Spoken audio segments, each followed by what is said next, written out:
तो दोस्तों BLS ई service ने अपने क्वार्टर 3 के नंबर को डिस्क्लोज कर दिया है। तो चलिए देखते हैं क्या है क्वार्टर 3 के नंबर्स के अंदर, क्योंकि अभी एक हफ्ते ही हुए हैं कंपनी के IPO को आया हुआ और कंपनी की तरफ से अभी नंबर अपने क्वार्टर 3 के दिए गए हैं। चलिए देख लेते हैं कैसे नंबर आपको देखने वाले, क्योंकि कंपनी की तरफ से ये पहला नंबर है। तो पहला नंबर है तो ऑलरेडी ऑब्वियस है कि थोड़ा इंपॉर्टेंट रहने वाला है।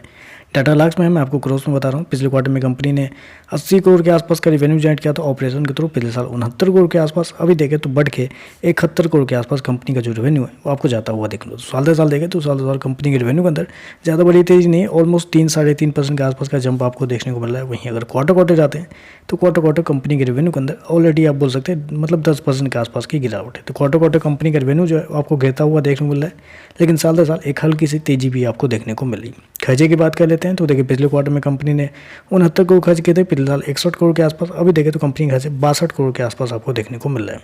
तो कंपनी के खर्चे भी देखें तो कंपनी के खर्चे ऑन एन एवरेज कंट्रोल में ही देखने को मिला है, ज़्यादा कुछ ऊपर नीचे नहीं है। चलिए कंपनी का नेट प्रॉफिट क्या निकलता है वो देखते हैं। तो देखिए पिछले क्वार्टर में कंपनी 9 करोड़ के प्रॉफिट में थी, पिछले साल कंपनी 12 करोड़ के घाटे में थी, जबकि अभी देखें तो कंपनी का जो प्रॉफिट है वो ऑलमोस्ट आपको 8 करोड़ के आसपास आपको देखने को मिला है। तो कंपनी का जो प्रॉफिट है आप कह सकते हैं कंपनी घाटे से मुनाफे में आपको आती है देखने को मिली, जहाँ कंपनी को पिछले साल 12 करोड़ का नुकसान हुआ था, अभी देखें तो 8 करोड़ के आसपास के मुनाफे में आपको देखने को मिले। हालांकि नुकसान इसलिए भी हुआ था क्योंकि पिछले साल कंपनी को क्या हुआ था, एक्सेप्शनल आइटम में अप्रोक्सीमेटली 25 करोड़ के आसपास का नुकसान हुआ था, जिसकी वजह से कंपनी का जो प्रॉफिट है वो आपको घाटे में आपको जाता हुआ देखने को। क्योंकि एक्सेप्शनल आइटम हटा के अगर आप देखें तो पिछले साल 8 करोड़ के आसपास का प्रॉफिट था, अभी देखें तो 10.5 करोड़ के आसपास कंपनी का प्रॉफिट है, जबकि पिछले क्वार्टर में 12 करोड़ के आसपास था। तो आप कह सकते हैं क्वार्टर कंपनी का जो प्रॉफिट है वो आपको गिरता हुआ देखने को मिला है, लेकिन साल दर साल कंपनी के प्रॉफिट के अंदर तेजी भी देखने को मिल रही है। चलिए कंपनी का EPS क्या है वो देखते हैं।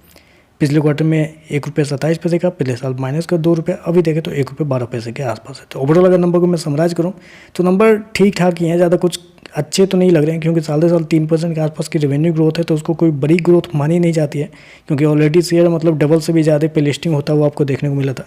तो साल दर साल के नंबर कुछ खास नहीं देखने को मिला। हालांकि क्वार्टर देखें तो कंपनी के रेवेन्यू और प्रॉफिट दोनों देखें तो आपको गिरता हुआ ही देखने को मिल रहा है। तो चलिए बस आज के लिए बस इतना ही। वीडियो पसंद आए तो लाइक कीजिएगा, साथ में साथ चैनल को सब्सक्राइब जरूर कीजिएगा। धन्यवाद।